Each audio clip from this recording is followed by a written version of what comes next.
ተናዳጅ ወጣት ይሄ መናደዱ ራሱ ማናደድ ጀመረውና ወደ አንድ ታዋቂ የስነ አእምሮ ሐኪም ጋር ይሄድና ንዴቴን ለመተው ምን ላድርግ ብሎ ያማክረው።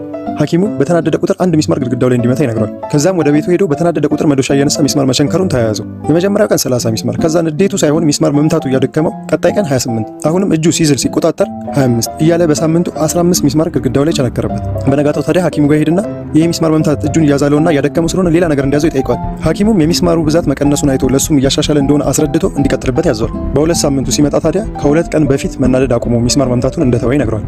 ይህን ጊዜ በወጣቱ ለውጥ ሐኪሙ እንደተደሰተ ይነግረውና አሁን ደግሞ የመታቸው ሚስማሮች ልክ ተናዶ ስሜቱን ሲቆጣጠር ተነስቶ በየተራ እንዲነቅላቸው ያዘዋል። ወጣቱም ተስማምቶ ቤቱ ሄድና የተባለው ማድረግ ይጀምራል። ንዴቱም ስለቀነሰ ከወር በላይ ፈጅቶበት ሚስማሩን ነቅሎ ይጨርስና ተመልሶ ወደ ሐኪሙ ይሄዳል። በዚህ ጊዜ እንዲህ ይለዋል፣ በእርግጥም ንዴትን መቆጣጠር ይችላል፣ በዚህም ደስ ሊል ይገባል፣ ነገር ግን አንድ ትልቅ ነገር አበላሽታል፣ ምን ይመስላል ብሎ ይጠይቀዋል። ወጣቱም የቤቱ ግድግዳ መፍረሱን ይነግረዋል። አየህ ግድግዳ ሊጠገን ይችላል፣ ችግር የለውም፣ ነገር ግን በንዴት ጊዜ ያስቀየምካቸውን ሰዎች መከፋት፣ ማዘንና ተስፋ መቁረጥ ልትመልሱ አትችልም።